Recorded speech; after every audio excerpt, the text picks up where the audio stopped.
नमस्कार साथियों, स्वागत है आपका हरिओम इंस्पायर्स इंडिया पर। मैं हूं हरिओम राठौर और आप हैं मेरे साथ एक ऐसे विषय पर चर्चा करने के लिए जो कि आज की सुर्खी बना हुआ है। सुर्खियां दोस्तों रोज रहती है और इससे पहले कि हम आगे बढ़े, आपसे एक रिक्वेस्ट रहेगी कि आप हमारे चैनल को सब्सक्राइब कीजिए, हरिओम इंस्पायर्स इंडिया। दोस्तों सुर्खी इस बात की है कि दुबई और भारत के बीच द्विपक्षीय वार्ता के लिए द्विपक्षीय जो इस बात की है दोस्तों, चर्चा का विषय यह है कि भारत सरकार और यूएई सरकार के मध्य एक व्यापार समझौता हुआ है, यानी कि ट्रेड एग्रीमेंट हुआ है, जिसमें एक स्पेशल बात यह रही कि यूएई सरकार द्वारा एक दाव खेला गया है। दाव क्या है, संभवतः आपको स्क्रीन पर दिखाई दे रहा होगा। यानी कि यूएई सरकार ने एक एग्रीमेंट में एक बात कही है कि आप 23 लाख लेके आइए, 24 लाख लेके आइए और सीधा हमारे यहाँ पर आकर के बस जाइए। अब बसने का कारण क्या है कि यहाँ पर जो इंडिया में इन्फ्लुएंसर है, जो कि अच्छे पैसे वाले व्यक्ति है, उन लोगों को रहने का मौका जो है वो दुबई सरकार द्वारा दिया जा रहा है। यूएई द्वारा जो भारतीय लोगों को जो ऑफर दिया गया है, जो प्रलोभन देने की जो बात की गई उसमें है गोल्डन वीजा। यानी कि भारतीय जो अमीर लोग हैं, चाहे इन्फ्लुएंसर है, चाहे जो भी जितने भी अच्छे व्यक्ति हैं जो कि भारत में अच्छी इनकम कमा रहे हैं, उनको दुबई द्वारा एक ऑफर दिया गया है। ऑफर क्या है, संभवतः आपको स्क्रीन पर दिखाई दे रहा होगा। ये गोल्डन वीजा नामक जो ऑफर दिया गया है, इसके तहत जो अच्छे पैसे कमाते हैं वो भारत में मतलब भारत से दुबई आकर शिफ्ट हो जाए और वहां की इकोनॉमी को बढ़ाने का काम करे। इकोनॉमी कैसे बढ़ेगी, क्योंकि भारत के लोगों के पास, जिनके पास भी अत्यधिक पैसा है, वो वहां आकर रहेगा। साधारण सी बात है, वो वहां के ऑफिस में काम करेगा, वहां व्यापार करेगा और वहां व्यापार करने से जो भी उनकी आय होगी, जो भी इनकम होगी, उस इनकम के माध्यम से दुबई की जो इकोनॉमी है, जीडीपी है, उसमें बढ़ोतरी होगी। तो हमारे टॉपिक में हम आगे बढ़ने से पहले एक जानकारी और आपको देना चाहेंगे। तो आप स्क्रीन पर देख सकते हैं कि भारत और यूएई के मध्य जो व्यापार समझौता हुआ, संभवतः आपको दिखाई दे रहा होगा।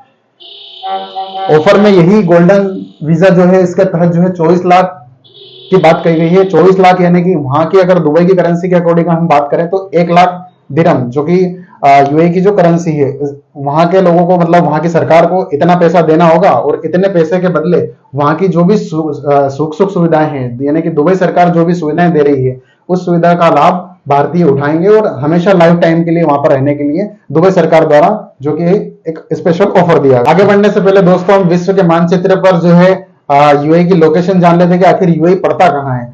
दोस्तों येलो डॉट जो आपको संभवतः स्क्रीन पर दिखाई दे रहा होगा, ये है हमारा यूएई। अब यूएई के अंतर्गत जो है, जिस प्रकार से भारत में अनेक राज्य मिलकर के जो भारत गणराज्य बनाते हैं, उसी प्रकार जो यूएई है, यूनाइटेड अरब इमिरेट्स, इसको मिलाने के लिए या लगभग समथिंग 7 राज्य मिलकर इसको बनाते हैं। आगे हम इसको देख लेंगे कि यूएई के अंतर्गत कौन कौन से राज्य शामिल होते हैं और ये विश्व के मानचित्र पर संभवतः आपको दिखाई दे रहा होगा। दोस्तों यूएई के अंतर्गत जो राज्य आने वाले हैं वो संभवतः आपको स्क्रीन पर दिखाई दे रहे होंगे। यूएई के अंतर्गत जो आने वाले राज्य है वो अबू धाबी है, दुबई है, शारजाह है, अजमान है। ये सब मिलकर के जो है, जिस प्रकार भारत में जो राज्य मिलकर के भारत गणराज्य बनाते हैं, उसी प्रकार ये यूएई सब मिलकर यूएई बनाते हैं।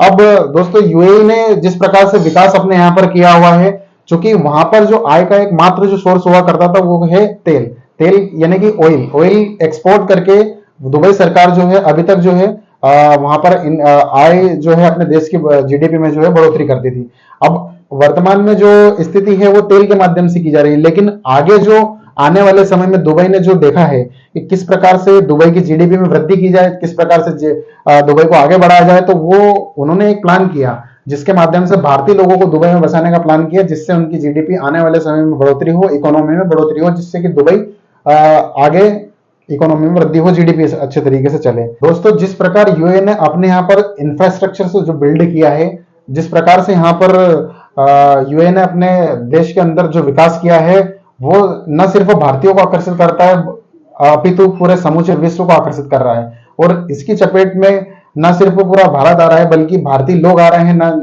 बल्कि पूरे विश्व में से कहीं विश्व के अनेक क्षेत्रों से आने वाले लोग भी आ रहे हैं।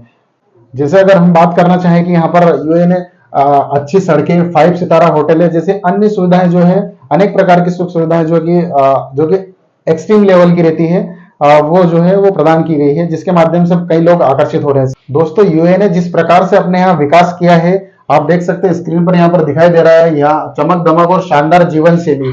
यहाँ पर यूएई की जो सुविधाएं हैं, उन सुविधाओं में आधुनिक वास्तुकला, ऊंची ऊंची इमारतें, शानदार होटल है, आलीशान शॉपिंग मॉल और तेज तर्रार जीवन शैली के लिए जाने जाते हैं। यानी कि यूएई जो है आधुनिक सुख सुविधाओं से संपन्न है, जो कि इन सुविधाओं का लाभ जो है भारतीय लोग आओ, 23 लाख दो और अपनी सुविधाओं का लाभ उठाओ। दोस्तों इससे भारत में जो है, भारतीय जो सोशल मीडिया पर पूरा मीम बाजार जो है वो गरमाया हुआ है, और कुछ इस तरीके से भारतीय लोग जो है दुबई की ओर जाने जाते हुए दिखाई दे रहे हैं अपना सामान वामान पैक कर करके। तो और कुछ इस तरीके से दुबई जो है भारतीय लोगों को बनाना चाहता है और अपने यहाँ पर बसा, तो यूएई जो है वो अपने यहाँ पर ऐसे लोगों को बुलाना चाहता है जो कि भारत में जो है ऑलरेडी जो है अच्छा इनकम कमा रहे हो, अच्छा इनकम का उनका सोर्स हो, और चाहे साइंटिस्ट हो, चाहे एजुकेटर्स हो, चाहे जिनके अच्छा एआई इंजीनियर्स हो, फिटनेस फाउंडर्स हो, यूट्यूबर्स हो, जिनके पास अच्छा नॉलेज हो, वो आकर दुबई में रहे और वहां जो है उनके उनके जो विकास को है वो गति प्रदान करे। तो इससे साफ जो है नजर आता है कि किस प्रकार से यूएई किस दिशा में आगे बढ़ रहा है। क्या वो भारतीय लोगों को लुभाना चाहता है? दोस्तों यूएई में रहने से सबसे ज्यादा अगर बेनिफिट अगर देखा जाता है तो वो है बेनिफिट के नाम पर टैक्स एडवांटेज, यानी कि इनकम टैक्स, यानी कि कॉर्पोरेट जो टैक्स छूट जो रहती है वो किसी प्रकार का टैक्स जो है यूएई में नहीं लगता है। एक और विशेषता यूएई वालों की जो खूब सोशल मीडिया पर वायरल भी होती है और वास्तविक रूप में अगर देखा जाए तो सही भी है एक तरीके से, कि अगर वहां पर यूएई की सड़कों पर अगर आपने अगर पर्स भी छोड़ दिया है तो आपको शाम को वहां पर मिल जाएगा, यानी कि लॉ एंड ऑर्डर जो है वो वहां पर तगड़ा है। तो आपकी इस विषय में क्या राय है? क्या आप इस बारे में सोचते हैं क्या भारतीय लोगों को यूएई शिफ्ट होना चाहिए या नहीं होना चाहिए? आने वाले यदि वहां पर शिफ्ट भी होते हैं, भारतीय लोग वहां पर बस जाते हैं, तो क्या उसके परिणाम होंगे? क्या आगे चलकर जो यूएई उनको परमानेंट वहां पर रहने देगा, या आगे कोई और सरकार वहां पर यदि चेंज होती है तो पुनः भारतीय लोगों को वहां से हटाया जाएगा? आपकी इस बारे में क्या राय है? कमेंट सेशन में जरूर बताइएगा, और यदि सेशन आपको पसंद आता है तो जरूर लाइक सब्सक्राइब करिएगा। धन्यवाद।